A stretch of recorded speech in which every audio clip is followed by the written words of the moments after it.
Om Shanti. Good morning. 12 जून 2025 की मुरली। आज मीठे प्यारे बाबा हम बच्चों से कह रहे हैं, मीठे बच्चे, तुम्हें अभी ज्ञान की दृष्टि मिली है, इसलिए तुम्हारा भटकना बंद हुआ। तुम शांति धाम सुख धाम को याद करते हो। मीठे बच्चे, तुम्हें अभी ज्ञान की दृष्टि मिली है, इसलिए तुम्हारा भटकना बंद हुआ। तुम शांति धाम सुख धाम को याद करते हो। ज्ञान की दृष्टि है ना। अब बाबा प्रश्न पूछ रहे हैं। प्रश्न है, देवताओं में कौन सी ताकत है और वह ताकत किस विशेषता के कारण है? देवताओं में कौन सी ताकत है और वह ताकत किस विशेषता के कारण है? उत्तर है, देवताओं में सारे विश्व पर राज्य करने की ताकत है। कब करते हैं? सतयुग में। वह ताकत विशेष एक मत की विशेषता के कारण है, क्योंकि सतयुग में क्या होता है? एक मत, एक राज्य, एक भाषा। वहाँ एक मत होने के कारण वजीर आदि रखने की दरकार नहीं। वजीर क्या करता है? सलाह देता है ना, माना सलाहकार। देवताओं ने संगम पर बाप से ऐसी श्रीमत ली। कब ली है देवताओं ने? क्योंकि जब मनुष्य आत्मा होते हैं, जैसे अभी हम बाबा से ले रहे हैं, है ना।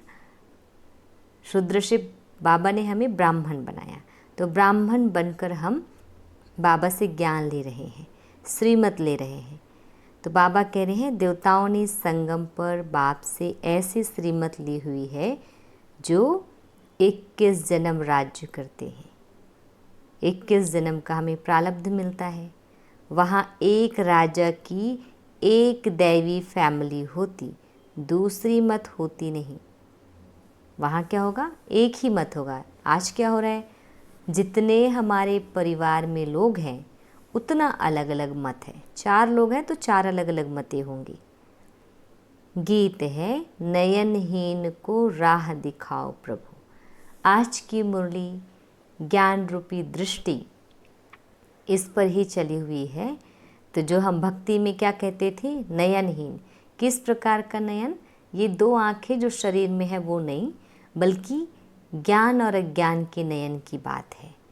तो नयनहीन को माना मेरे पास ज्ञान रूपी दृष्टि नहीं है, तो आप हमें राह दिखाओ। आज की मुरली की जो मुख्य पॉइंट है वो हम एक एक करके देखते हैं। आज बाबा ने कहा बच्चों को नयन मिले हैं। पहले नयन नहीं थे। नयन किसको कह रहे हैं? दृष्टि किसको कह रहे हैं? ज्ञान रूपी, है ना। कौन से नयन? बाबा पूछ रहे हैं। ज्ञान के नयन नहीं थे, अज्ञान के नयन तो थे।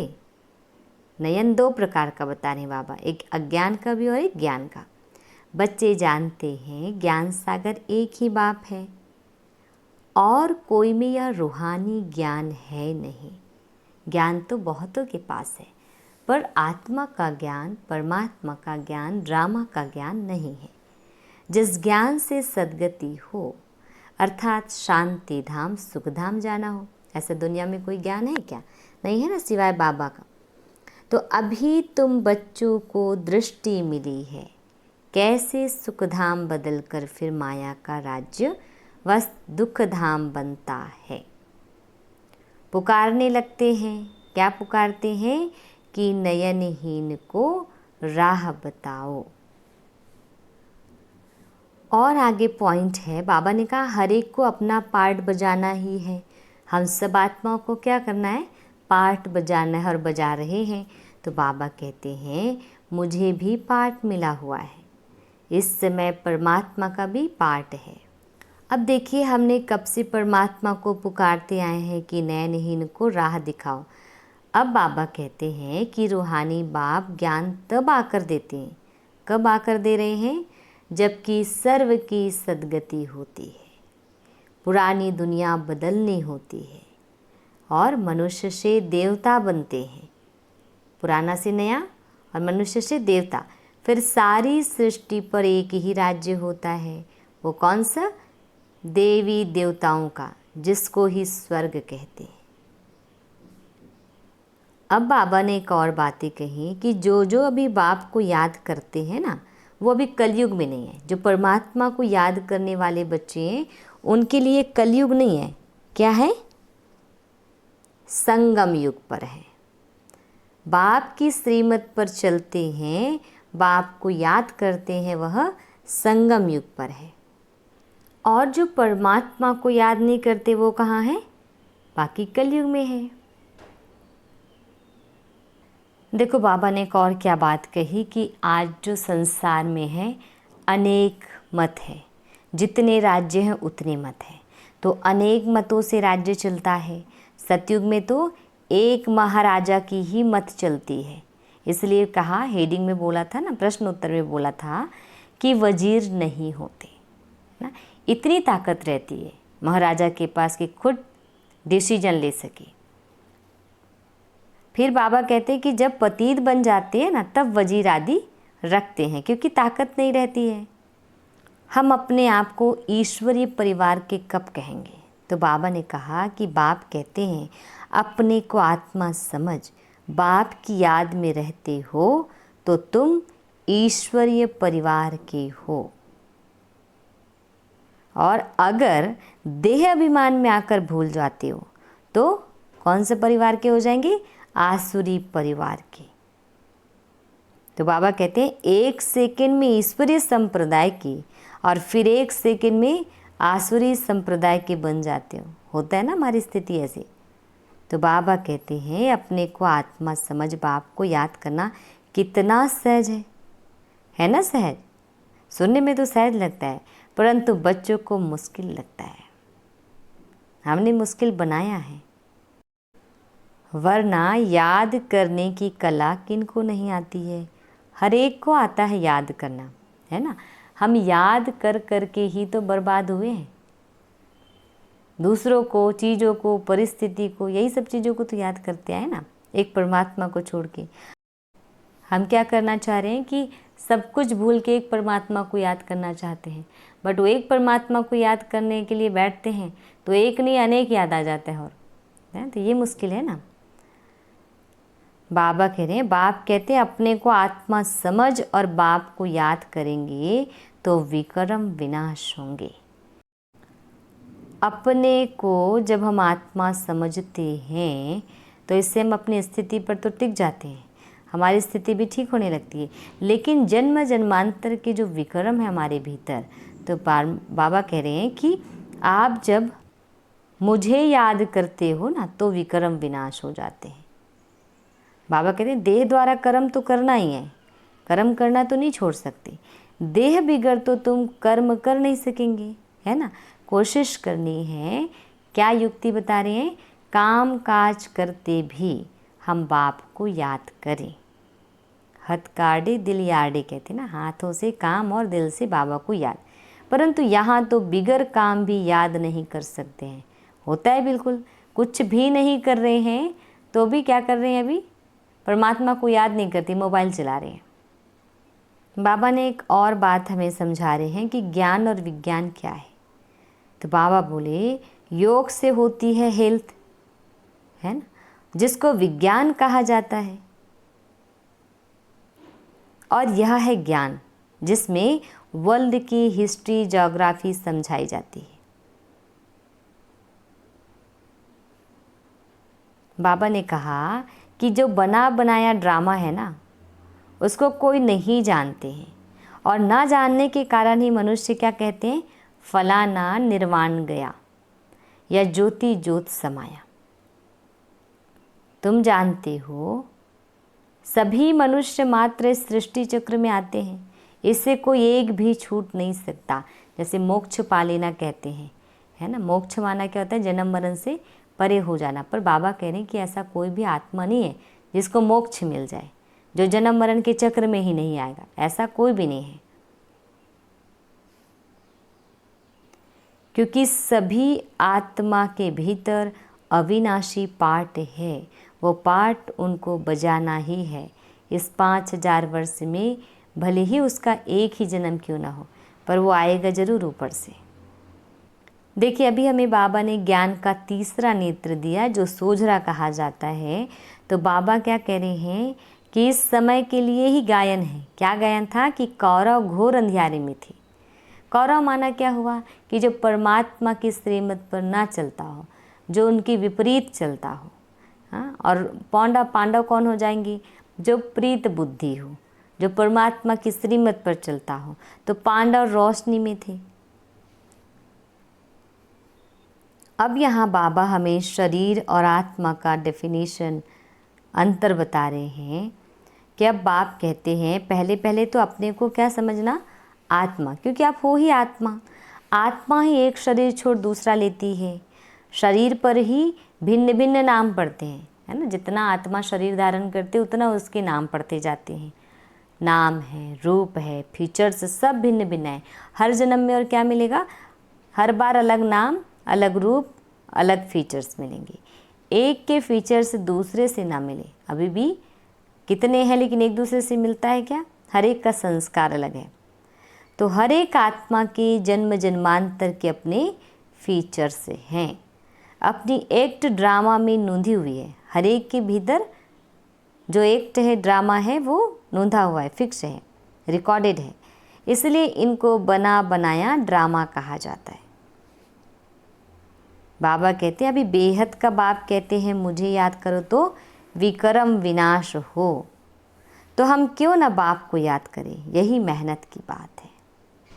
जब हम योग करते हैं तो कितने विघ्न पड़ते हैं। उसके लिए बाबा हमें कह रहे हैं कि तुम बच्चे जब याद की यात्रा में बैठते हो तो माया के तूफान आते हैं, युद्ध चलता है, उससे घबराना नहीं है। बाबा को भी पता है ना क्या क्या परेशानियाँ आती है। माया घड़ी घड़ी याद को तोड़ेगी, संकल्प विकल्प ऐसे ऐसे आएंगे जो एकदम माथा खराब कर देंगे। तो मेहनत करो। बाप ने समझाया है इन लक्ष्मी नारायण की कर्मेंद्रियां वश कैसे हुई। यह संपूर्ण निर्विकारी थी। यह शिक्षा इन्हों को कहाँ से मिली? परमात्मा से। अभी तुम बच्चों को यह बनने की शिक्षा मिल रही है। क्या बनने की? नर से नारायण, नारी से लक्ष्मी बनने की। इनमें कोई विकार नहीं होता। वह रावण राज्य ही नहीं। कहाँ सत्युग की बात है। अब बाबा ने आज क्या कहा है कि बेहद की सरकार की बात हेडिंग में की थी ना। तो जैसे सरकारी जो नौकरी होती है उसमें कितने घंटे का जॉब होता है? 8 घंटे का। तो बाबा कह रहे हैं कि तुम बेहद के सरकार के मददगार हो, तो तुमको कितने घंटे याद करना चाहिए? कम से कम 8 घंटा पुरुषार्थ कर याद में रहना है। और अंत तक क्या हो जाएगा?